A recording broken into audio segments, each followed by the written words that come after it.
السلام علیکم ورحمۃ اللہ وبرکاتہ۔ ان الحمد للہ نحمده ونستعینه من يهده اللہ فلا مضل له ومن يضلل فلا هادی له واشهد ان لا الہ الا اللہ وحدہ لا شریک له وان محمدا عبدہ ورسولہ اما بعد فاعوذ باللہ من الشیطان الرجیم بسم اللہ الرحمن الرحیم ولا تحسبن اللہ غافلا عما يعمل الظالمون انما یؤخرہم لیوم تشخص فیہ الابصار مہطعین مقنعی رؤوسہم لا یرتد الیہم طرفہم وافئدتہم ہواء۔ محترم حضرات، میں نے آپ لوگوں کے سامنے سورہ ابراہیم کی آیت نمبر 42 اور 43 کی تلاوت کی، جس میں اللہ رب العالمین نے ارشاد فرماتے ہیں، تو ہرگز خیال نہ کر کہ اللہ ان کاموں سے بے خبر ہے جو ظالم کرتے ہیں، انہیں صرف اس دن تک مہلت دے رکھی ہے جس میں نگاہیں پھٹی رہ جائیں گی، وہ سر اٹھائے ہوئے دوڑتے چلے جا رہے ہوں گے، ان کی نظر ان کی طرف ہٹ کر نہیں آئے گی اور ان کے دل اڑ گئے ہوں گے۔ آج ہر طرف ظلم و جبر کا بازار گرم ہے، کافر ناشکرہ ہٹ دھر مسلسل مسلمانوں پر ظلم و تشدد کے پہاڑ توڑ رہے ہیں۔ مسلمان ہیں کہ بے حس بیٹھے ہوئے ہیں، مسلمان ہیں کہ بے حس بے مروتی کے ساتھ آرام سے بیٹھے ہوئے ہیں۔ ہمیں یقین ہے کہ کوئی دنیا میں کسی پر کتنا ہی ظلم کیوں نہ کر لے، ایک دن اسے رب تعالیٰ کی عدالت میں اس کا جواب دینا ہے۔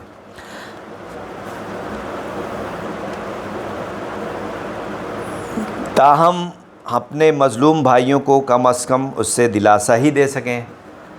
اللہ رب العالمین ظالم کو ڈھیل کیوں دیتا ہے؟ یہ سوال بہت سے مظلوم اور ستم رسیدہ لوگوں کے دل میں پیدا ہوتا ہے کہ اللہ سبحانہ و تعالیٰ باطل پرست، ظالم اور فسادی لوگوں کو کیوں چھوٹ دے رہا ہے کہ وہ زمین میں فساد پھیلاتے پھریں، کمزور دبے ہوئے اور مظلوم لوگوں پر ظلم کریں اور مومنوں کو آزمائش میں ڈالیں، اور اللہ تعالیٰ انہیں فوراً اسی وقت کیوں نہیں پکڑ لیتا؟ اس کے چند ایک جواب ہو سکتے ہیں، اللہ عالم۔ اللہ باطل اور اہل باطل کو کچھ عرصے کے لیے باقی رہنے دیتا ہے کیونکہ وہ رحمان اور حلیم ہے۔ وہ ظالموں، سرکشوں، متکبروں کو مہلت دیتا ہے اور انہیں فوراً نہیں پکڑتا، بلکہ ان پر صبر کرتا ہے تاکہ شاید وہ اپنی گمراہی، ظلم اور کفر سے توبہ کر لیں۔ اللہ رب العالمین کا ارشاد ہے، ان الذين فتنوا المؤمنين والمؤمنات ثم لم يتوبوا فلهم عذاب جہنم ولهم عذاب الحریق۔ سورہ بروج آیت نمبر 10۔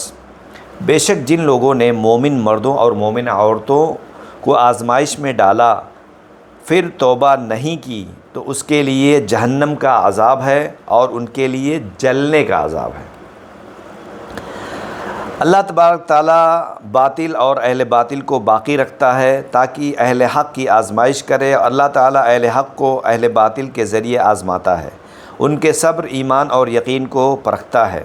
پس اگر صبر پا جائے تو اس کے ساتھ ہر بھلائی ہوتی ہے۔ اللہ تبارک تعالیٰ کا ارشاد ہے، وَلَنَبْلُوَنَّكُمْ حَتَّى نَعْلَمَ الْمُجَاهِدِينَ مِنْكُمْ وَالصَّابِرِينَ وَنَبْلُوَ أَخْبَارَكُمْ۔ سورہ محمد آیت نمبر 31 میں اللہ رب العالمین ارشاد فرماتے ہیں، اور ہم تمہیں ضرور آزمائیں گے یہاں تک کہ ہم تم میں سے جہاد کرنے والوں اور صبر کرنے والوں کو جان لیں اور تمہیں تمہارے حالات کو پرکھ لیں۔ اللہ ظالموں کو ڈھیل اس لیے بھی دیتا ہے کہ وہ اہل ایمان پر مشتمل اپنے گروہ کی مدد اس وقت فرمائے جب وہ انتہائی کمزوری کے حالت میں ہوں، ان کے ظاہری اسباب منقطع ہو چکے ہوں، ان پر ظلم و ستم شدید ہو چکا ہو اور ان کے پاس سب سے بڑے سبب کے سوا کچھ نہ ہو، اور وہ ہے زمین کا آسمان سے تعلق جوڑنا۔ اللہ انہیں اپنے اور ان کے دشمن پر ایسے وقت میں فتح عطا فرماتا ہے جب وہ فتح کی توقع نہیں کر رہے ہوتے ہیں، تو اس فتح کا ایک الگ ہی ذائقہ اور ٹیسٹ ہوتا ہے، جیسا کہ اللہ رب العالمین نے ارشاد فرمایا، حَتَّى إِذَا اسْتَيْأَسَ الرُّسُلُ وَظَنُّوا أَنَّهُمْ قَدْ كُذِبُوا جَاءَهُمْ نَصْرُنَا فَنُنْجِيَ مَن نَّشَاءُ وَلَا يُرَدُّ بَأْسُنَا عَنِ الْقَوْمِ الْمُجْرِمِينَ۔ سورہ یوسف آیت نمبر 110۔ ہاں، جب تک کہ رسول مایوس ہونے لگے ہاں جب تک کہ جب رسول مایوس ہونے لگے اور انہوں نے گمان کیا کہ انہیں جھٹلا دیا گیا ہے تو ان کے پاس ہماری مدد آ پہنچی، پھر جسے ہم نے چاہا نجات دے دی، اور ہمارا عذاب مجرم قوم سے پھرا نہیں جاتا ہے۔ مجرم کو ضرور عذاب آئے گا، مجرم کو عذاب آنا ہی آنا ہے۔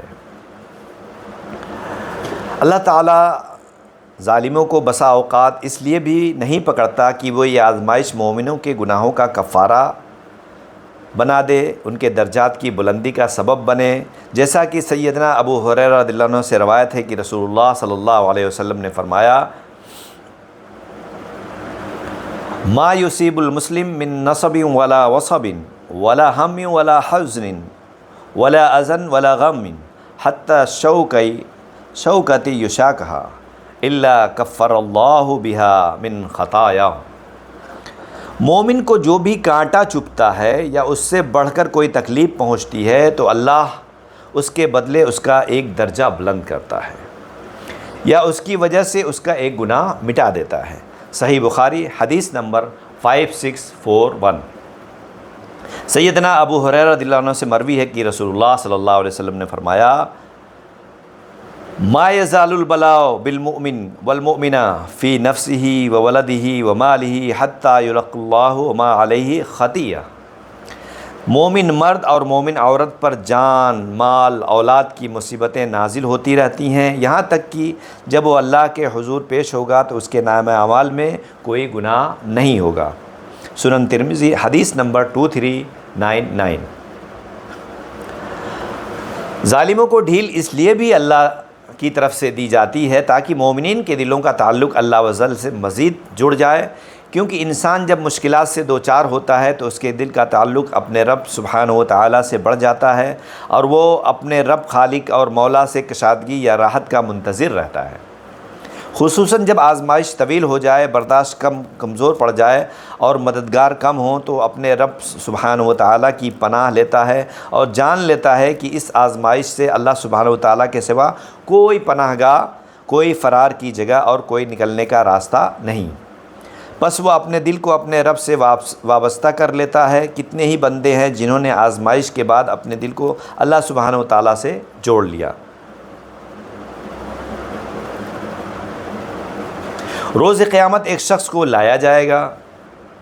یہ حدیث کو سیدنا انس بن مالک رضی اللہ عنہ سے روایت ہے کہ رسول اللہ صلی اللہ علیہ وسلم نے ارشاد فرمایا، اور حدیث صحیح مسلم کی ہے 2807۔ روز قیامت ایک ایسے شخص کو لایا جائے گا جس کا جہنم میں جانا طے ہو چکا ہوگا۔ دنیا میں اس نے بڑی عیش و عشرت کی ہوگی، اسے دوزخ کے ایک غوطہ دیا جائے گا، اس سے پوچھا جائے گا، اے ابن آدم، کیا تو نے دنیا میں کوئی عیش و عشرت دیکھی؟ کبھی دنیا میں تمہارا ناز و نام سے واسطہ پڑا؟ وہ کہے گا، اے میرے رب تیری قسم کبھی نہیں۔ پھر ایسے ہی ایک آدمی کو لایا جائے گا جو جنتی ہوگا، لیکن اس نے دنیا میں بڑی تکلیف جھیلی، بہت تکلیف دیکھی، بڑی مصیبتیں برداشت کی۔ اسے جنت میں ایک غوطہ دیا جائے گا، اس سے پوچھا جائے گا، اے ابن آدم، کبھی دنیا میں تم نے کوئی تکلیف دیکھی یا رنج سے تیرا واسطہ پڑا؟ وہ کہے گا، اے میرے رب تیری قسم کبھی نہیں، مجھے تو نہ کبھی رنج و غم سے واسطہ پڑا اور نہ کبھی کوئی تکلیف دیکھی۔ صحیح مسلم حدیث نمبر 2807۔ آپ سوچ لیجئے، جہنم کا ایک سیکنڈ کا غوطہ دنیا کی تمام عیش و عشرت بھلا دے گا، جنت کا ایک سیکنڈ کا غوطہ تمام طرح کی تکالیف کو بھلا دے گا۔ اسی لیے جب امام احمد رحمۃ اللہ علیہ سے پوچھا گیا آدمی کو راحت کب ملے گی، تو انہوں نے فرمایا جب وہ اپنا پہلا قدم جنت میں رکھے گا۔ اللہ تعالیٰ بسا اوقات ظالموں کو اس لیے باقی رکھتا ہے تاکہ وہ ایسے شہداء کو چن لے جو اللہ کی راہ میں اپنی جان قربان کر دیں، تو اللہ انہیں وہ عظیم بھلائی عطا فرمائے گا جس کے مقابلے میں دنیا کی کوئی حیثیت نہیں۔ اللہ تبارک تعالیٰ کا ارشاد ہے، وَلِيَعْلَمَ اللَّهُ الَّذِينَ آمَنُوا وَيَتَّخِذَ مِنكُمْ شُهَدَاءَ وَاللَّهُ لَا يُحِبُّ الظَّالِمِينَ۔ سورہ آل عمران آیت نمبر 140۔ اور تاکہ اللہ ان لوگوں کو جان لے جو ایمان لایا اور تم میں سے کچھ کو شہید بنائے، اور ظالموں کو پسند نہیں کرتا۔ ظالم ایک ایسا انسان ہوتا ہے جسے رب العزت نفرت کرتا ہے، اور کسی بھی صورت میں ظالموں کو رب العالمین پسند نہیں کرتا، جیسا کہ فرمان باری تعالی ہے، واللہ لا يحب الظالمین۔ اور اللہ ظالموں کو پسند نہیں کرتا۔ سورہ آل عمران آیت نمبر 57۔ ایک دوسری جگہ اللہ رب العالمین نے ارشاد فرمایا انہو لا يحب الظالمین، بے شک اللہ ظالموں سے محبت نہیں رکھتا۔ سورہ شورى آیت نمبر 40۔ ظلم ایک ایسا گناہ ہے جس کو انجام دینے والا دنیا و آخرت میں ہر آن، ہر لمحہ، ہر رب ذوالجلال و اکرام کی لعنت کا مستحق ہے، جیسا کہ فرمان باری تعالی ہے الا لعنت اللہ علی الظالمین، سورہ ہود آیت نمبر 18۔ خبردار، کیا ایسا نہیں، یاد رکھو کہ ظالموں پر اللہ کی لعنت برستی رہتی ہے۔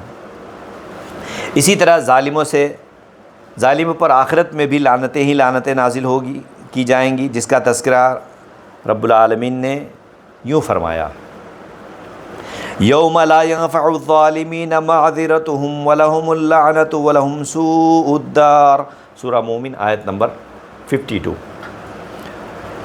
جس دن ظالموں کو ان کی معذرت، حیلے و بہانے کچھ نفع نہ دیں گے، اور ان ظالموں کے لیے لعنت ہی ہوگی اور ان کے لیے برا گھر ہوگا۔ قرآن کریم ہمیں یہ پیغام دے رہا ہے کہ ظالم کو کبھی بھی سیدھے راستے کی توفیق نہیں ملتی، ظالم کبھی بھی اپنے عقل کا صحیح استعمال نہیں کرتا۔ قرآن مجید کے اندر رب العالمین نے جگہ جگہ اس بات کا اعلان کیا ہے واللہ لا یہدی القوم الظالمین، سورہ آل عمران آیت نمبر 86۔ واللہ لا یہدی القوم الظالمین، سورہ آل عمران آیت نمبر 86۔ اور اللہ ظالموں کو ہدایت نہیں دیتا۔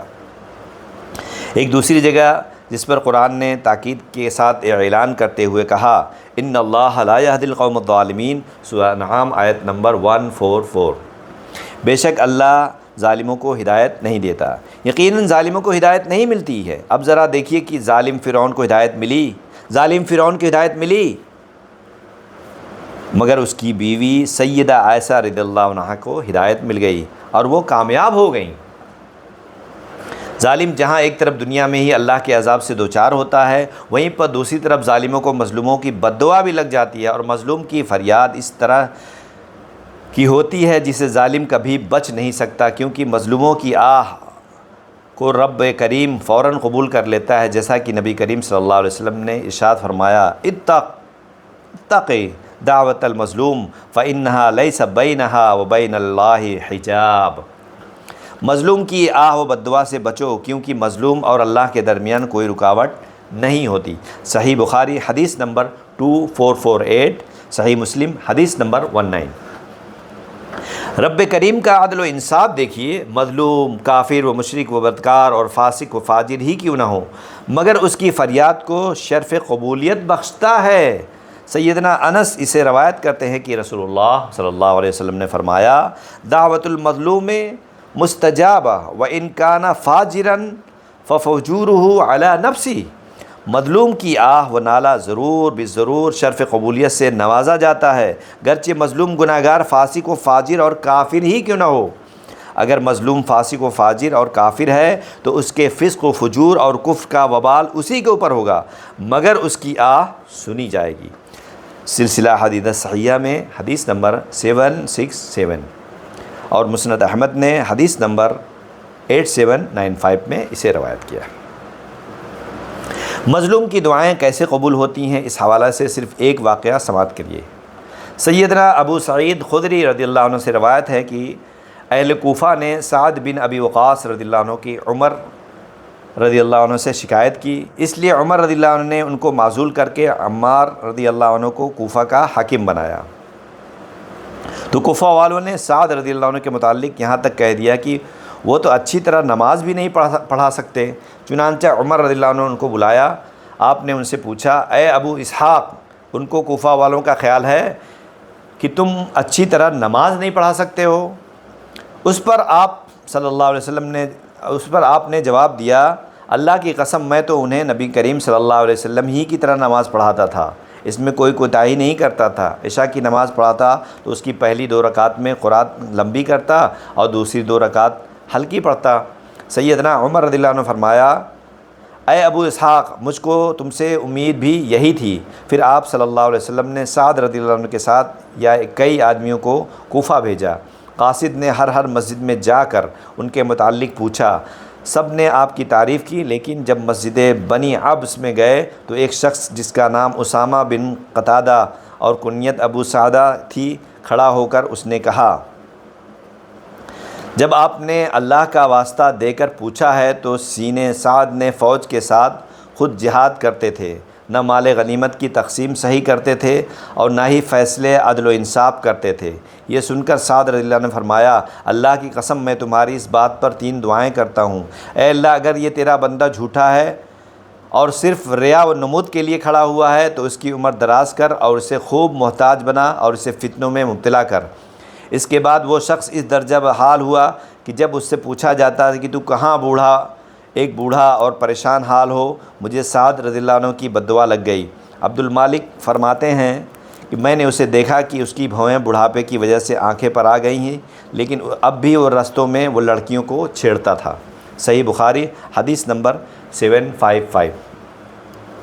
کسی شاعر نے کیا خوب ہی ترجمانی کی ہے، مظلوم کے دل کا ہر نالہ تاشیر میں ڈوبا ہوتا ہے، ظالم کو کوئی جا کر دیکھے خبر انجام ستم کیا ہوتا ہے۔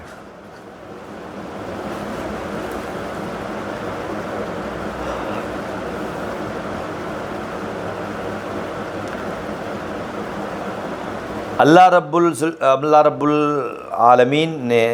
العالمین اللہ رب العزت نے سبحانہ و تعالیٰ نے ان ظالموں کو صفحہ ہستی سے مٹا کر نشان عبرت بنا دیا، جیسا کہ فرمانے باری ہے، فَكَأَيٍّ مِّن قَرْيَةٍ أَهْلَكْنَاهَا وَهِيَ ظَالِمَةٌ فَهِيَ خَاوِيَةٌ عَلَىٰ عُرُوشِهَا وَبِئْرٍ مُّعَطَّلَةٍ وَقَصْرٍ مَّشِيدٍ۔ سورہ حج آیت نمبر 45۔ بہت سی بستیاں ہیں جنہیں ہم نے نیست و نابود اور تہ و بالا کر کے اس لیے کہ وہ ظالم تھے، پس وہ اپنی چھتوں کے بل اوندھے پڑی ہوئی ہیں، اور بہت سی آباد کنویں بیکار پڑے ہیں، اور بہت سے پکے اور بلند محل ویران پڑے ہیں۔ ظالموں کو دنیا میں ہی بالضرور سزا دی جاتی ہے۔ اس بات کی خبر دیتے ہوئے سرور کونین صلی اللہ علیہ وسلم نے فرمایا، سیدنا ابو بکر رضی اللہ عنہ سے روایت ہے کہ رسول اللہ صلی اللہ علیہ وسلم نے فرمایا، یعنی کہ اللہ تعالیٰ دنیا میں کسی گناہ کی سزا اتنی جلدی نہیں دیتا جتنی جلدی ظلم اور قطع رحمی کی سزا دیتا ہے۔ اس کے ساتھ ساتھ ایسے آدمی کے لیے آخرت کا عذاب بھی باقی رکھتا ہے۔ سنن ابن ماجہ حدیث نمبر 4211، سنن ترمذی حدیث نمبر 2511، اور اسے البانی رحمۃ اللہ علیہ نے صحیح کہا ہے۔ بلکہ بعض روایت میں اس بات کا بھی ذکر ہے کہ ظالموں کو موت سے پہلے ان کے ظلم و ستم کی سزا ضرور دی جاتی ہے، جیسا کہ فرمان مصطفیٰ صلی اللہ علیہ وسلم ہے، کل ذنوب یؤخر اللہ منہا ما شاء الی یوم القیامہ الا البغی وعقوق الوالدین او قطع الرحمہ یعجل لصاحبها فی الدنیا قبل الموت۔ اسے البانی نے 591 میں روایت کیا ہے، صحیح قرار دیا ہے۔ تمام گناہوں میں سے اللہ تعالیٰ جس کی سزا قیامت کے دن کے لیے مؤخر کر دے، سوائے ظلم اور والدین کی نافرمانی یا پھر قطع رحمی کے، ان گناہوں میں کے مرتکب کو اللہ تعالیٰ دنیا میں ہی بہت جلد سزا دیتا ہے۔ اللہ تبارک تعالیٰ کا اعلان ہے، انہ لا یفلح الظالمون، سورہ انعام آیت نمبر 21۔ اے لوگو یاد رکھو، ظالم کبھی بھی کامیاب نہیں ہو سکتا۔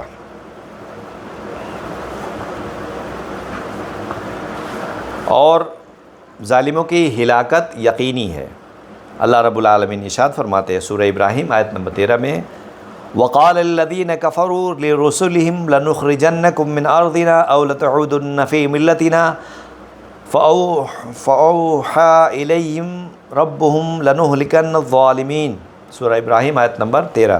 اور کافروں نے اپنے رسولوں سے کہا کہ ہم تمہیں ملک بدر کر دیں گے یا تم پھر سے ہمارے مذہب میں لوٹ آؤ، تو ان کے پروردگار نے ان کی طرف وحی بھیجی کہ ہم ان ظالموں کو ہی غارت کر دیں گے۔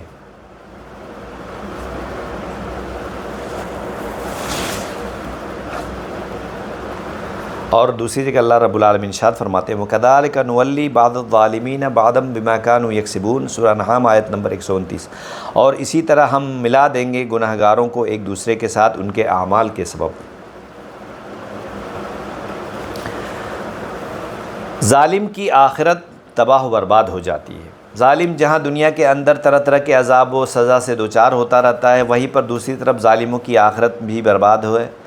کل قیامت کے دن ہر ظالم سے اس ظلم کا بدلہ کس طرح لیا جائے گا، آئیے اس بارے میں ایک پیاری حدیث سنتے ہیں سیدنا ابو ہریرہ رضی اللہ عنہ بیان کرتے ہیں کہ نبی کریم صلی اللہ علیہ وسلم نے ارشاد فرمایا، اگر کسی شخص کا ظلم کسی دوسرے کی عزت پر ہو یا کسی اور طریقے سے ظلم کیا ہو تو اسے چاہیے کہ آج ہی اس سے دن کے آنے سے پہلے معافی و تلافی اور رفع دفع کر لے، جس دن دینار و درہم نہیں ہوں گے، بلکہ اگر اس کا کوئی نیک عمل ہوگا تو اس کے ظلم کے بدلے میں سے وہی لے لیا جائے گا، اور اگر کوئی نیک عمل اس کے پاس نہیں ہوں گے تو اس مظلوم کی برائیاں اس کے اوپر ڈال دی جائیں گی اور اسے جہنم کے اندر پھینک دیا جائے گا۔ صحیح بخاری، حدیث نمبر 2449۔